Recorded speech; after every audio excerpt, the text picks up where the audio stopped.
Genesis Kapitulo 32. Si Jacob naghanda sa pagpakigkita kay Esau. Sang nagapadayon si Jacob sang iya dalanon, may mga anghel sang Dios nga nagsugata sa iya. Sang pagkakita niya sa ila, nagsiling siya, "Kampamento ini sang Dios." Gani ginhingalanan niya ang duog nga Mahanaim. Si Jacob nagpauna sing mga tawo sa pagpahibalo sang iautod nga si Esau sa duta sang Seir nga sakop sang Edom. Amo ini ang gintugo niya nga ihambal nila. "Ako si Jacob, ang imo matinumanon nga alagad. Nagapanugid sa akon agalon nga si Esau, nga nagpuyo ako upod kay Laban, ag wala ako magpanguli tubtob karon. May mga baka ako, mga asno, mga karnero, mga kanding kag mga ulipon. Sir, nagapahibalo ako sa imo, agud magmaayo ka sa akon." Pagbalik sa mga ginsugo ni Jacob, nagsiling sila, "Nagkadto kami sa imo utod nga si Esau, kag nagapakari na siya sa pagsugata sa imo. May upod siya nga 400 ka mga tawo." Si Jacob hinadlukan gid kag hindi mapahamtang. Ginbahin-bahin niya sa duha ka grupo ang mga tawo nga kaupod niya, kag ang iya mga karnero kag mga kanding, mga baka kag mga kamelyo. Naghuna-huna siya sa iya kaugalingon. Kung si Esau mag-abot kag magsalakay sa nauna nga grupo, ang ikaduha nga grupo makapalagyo. Dayon si Jacob nagpangamuyo, "Diyos ang akon lolo nga si Abraham, kag Diyos ang akon amay nga si Isaac, pamatii ako. Nagsiling ka sa akon, o Ginoo, nga magbalik ako sa akon duta kag sa akon mga himata, kag ikaw ang mahibalo sang kaayuhan ko. Hindi ako takos sang tanan nga kaayo, kag katutom nga imo ginpakita sa akon nga imo alagad. Gintabok ko ang Jordan nga wala gid sing bisan ano, kundi baston gid lang. Kag karon nagbalik ako nga may duha na ka grupo.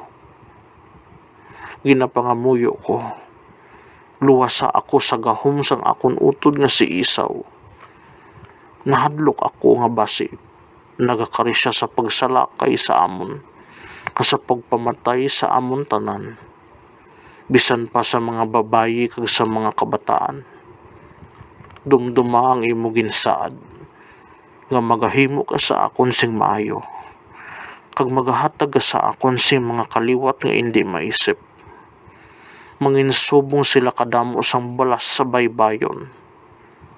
Sang makatinar si Jacob didto sing isa ka gabi, nagpili siya sa iya mga dala sang inugregalo sa iya utod nga si Esau.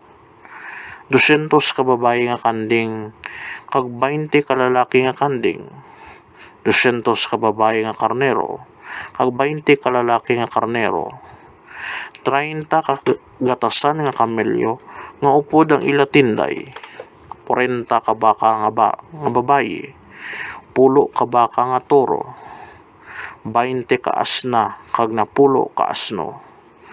Gintugyan niya ang tagsa kamanara sa isa sa iya ulipon, kag ginsingganan niya sila, "Una kamo sa akon, kag butangin ninyo sing antad ang isa ka manara sa isa." Ginsingganan niya ang nahauna nga ulipon, "Kung ang akon utod nga si Esau magsugata sa imo ka magpamangkot, sino ang imo agalon? Diin ka makadto. Sino ang tag-iya sining mga hayop nga ginadala mo? Magsabat ka. Iya ini sang imo alagad nga si Jacob. Ginapadala niya ini nga regalo sa akon agalon nga si Esau. Si Jacob yara sa ulihin namon. Amo man ini ang ginsiling niya sa ikaduha, sa ikatlo kag sa tanan nga nagasunod sa mga kahayupan. Amo ini ang inyo isiling kay Isaw kung masugata ninyo siya. Si Jacob nga imo alagad, yara sa ulihin namon. Si Jacob naghuna-huna sa iya kaugalingon. Palugpayan ko siya sa mga regalo nga akong ginapauna. Kag kung magkita ay kami, ayhan, patawaron niya ako. Pinauna niya ang mga regalo, ka nagpabilin siya sadtong gabi sa kampamento. Si Jacob nagpakigdumog sa anghel sa Peniel. Sa sadto nga gabi nagbangon si Jacob.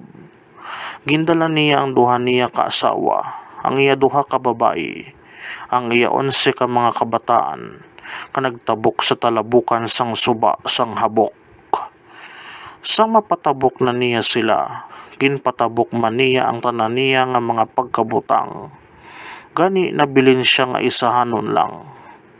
Dayon may isa ka tawo nga nag-abot, kag nagdumog sa iya tubtob sa kaagahon. Sang mabatyagan sang tawo nga hindi na siya makadaog kay Jacob, ginhampak niya si Jacob sa luta-lutahan, kag nagliwas ini. Ang tawo nagsiling, buhiin na ako, kay nagapamanagbanag na. Pero si Jacob nagsabat, hindi ko ikaw pagbuhian, kung hindi mo ako pagbendisyonan. Ang tao nagpamangkot, sino ang ngalan mo? Nagsabat siya, si Jacob. Ang tao nagsiling, hindi ka na pagtawgon nga Jacob. Nagpakigdumog ka sa Diyos kag sa mga tao, ka nagdaog ka. Gani pagatawgon ka nga Israel.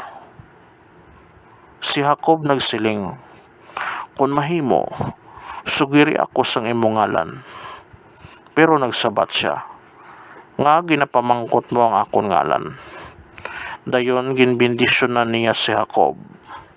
Si Jacob nagsiling, nagatubangay kami sang Dios, kag karon buhi paghihapon ako. Gani ginhingalanan niya ang duog Peniel. Nagabutlak na ang adlaw sang paghalin ni Jacob sa Peniel, kag nagapiang-piang siya tungod sang iya luta-lutahan. Amoy ni ang kabangdanan kun nga atubtob karon ang mga Israelinhon wala nagakaon sang unod sa luta-lutahan sang paa, kay ginhampak si Jacob sa sini nga bahin. Mga kaabiyanan, inyo bantayan ang masunod na itong episode nga mo ang Genesis Kapitulo 33. Madamo gid. Salamat.